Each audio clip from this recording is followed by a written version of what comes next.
On va montrer donc pour tout n en grand N que un égale 19 quatorzième fois un tiers puissance n plus 6n moins 15 sur 4. La suite étant définie par récurrence, démontrer l'expression explicite de la suite nous incite à faire un raisonnement par récurrence. Donc, on va montrer ceci par récurrence. Commençons par l'initialisation. On va montrer que la proposition est vraie au rang 0, puisque petit n est dans grand N, donc le premier rang c'est 0. U0 égale 1 d'après l'énoncé. De plus, on va calculer l'expression en remplaçant n par 0, donc 19 quatorzième fois 1 sur 3 puissance 0 plus 6 fois 0 moins 15 sur 4. On simplifie un petit peu, 1 sur 3 puissance 0, ça fait 1, puis il reste moins 4 sur 4, ce qui nous donne à la fin 4 quarts, soit 1. Donc la proposition est vraie au rang 0, puisqu'on obtient bien U0. Hérédité, donc on suppose que la propriété, supposons que la propriété soit vraie au rang n dans grand N, c'est-à-dire on réécrit l'expression de un et montrons qu'elle reste vraie au rang n plus 1, c'est-à-dire qu'il faut démontrer que n plus 1 égale l'expression que l'on voit ici. Donc on va partir de un plus 1, qui est égal à un tiers de n plus n moins 1 d'après l'énoncé. Puis par la suite, on va remplacer un par son expression grâce à l'hypothèse de récurrence.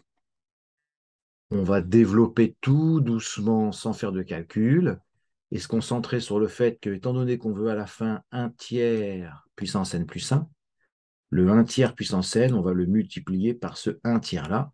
Il ne faut surtout pas multiplier un tiers par 19 quarts, sinon ce 1 tiers, il disparaît.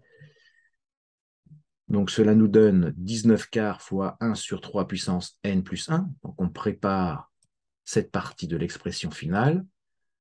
Alors 1 tiers fois 6n moins 15 sur 4, eh bien 6n moins 15 étant divisible par 3, ça nous donne 2n moins 5. Donc on a 2n moins 5 sur 4 plus, alors n moins 1, on va le mettre au même dénominateur que la fraction précédente, c'est-à-dire sur 4. Donc n moins 1, c'est 4n moins 4 sur 4.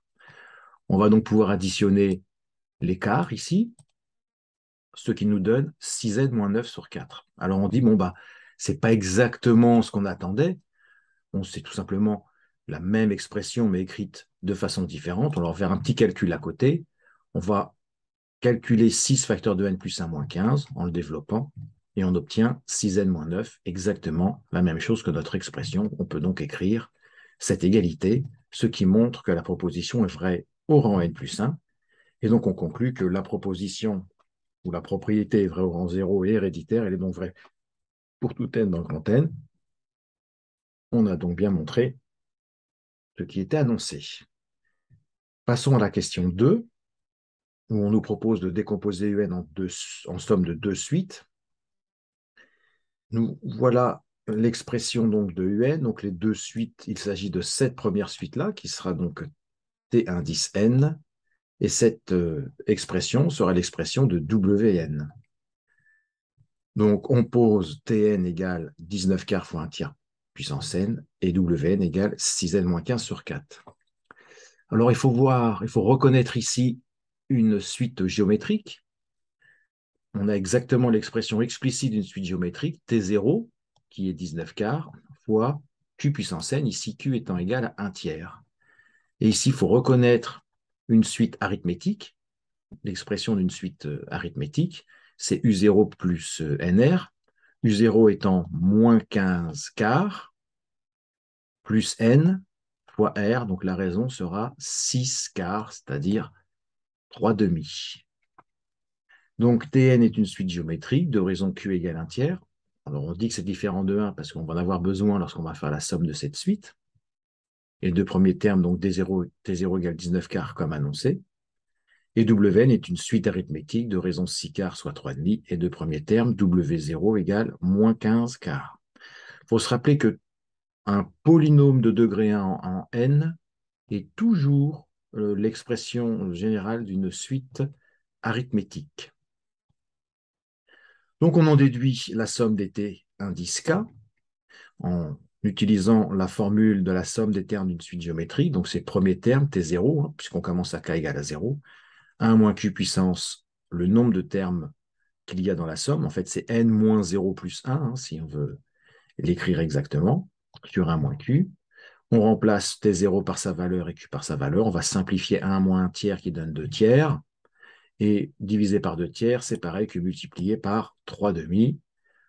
On va donc multiplier 19 quarts par 3 demi, ce qui va nous donner 57 huitièmes, facteur de 1 moins 1 tiers puissance n plus 1. Donc voilà pour la somme des TN, des TK, pardon. On va maintenant calculer la somme des WK, qui est la somme des termes d'une suite arithmétique. Donc c'est premier terme plus dernier terme sur 2 fois nombre de termes, n moins 0 plus 1. On remplace W0 par sa valeur, moins 15 quarts, et Wn par son expression 6n moins 15 sur 4, le tout sur 2, facteur de n plus 1. Donc, on fait ce petit calcul, ce qui nous donne 6n moins 30 sur 4, et comme c'est divisé par 2, quand on divise par 4 puis qu'on divise par 2, c'est pareil que de diviser par 8, c'est-à-dire par 4 fois 2. On peut simplifier, puisque là, on a 6 et 30 qui sont pairs, ça va nous donner 3n moins 15 quarts fois n plus 1. Et donc, la somme des UK, c'est très simple. Eh bien, il suffit de dire que c'est la somme des TK plus WK, qui est égale à la somme des TK plus la somme des WK, comme on a vu dans le cours. Et donc, on remplace tout simplement les deux expressions des deux sigma précédents par ce qu'on a trouvé précédemment. Voilà pour cet exercice.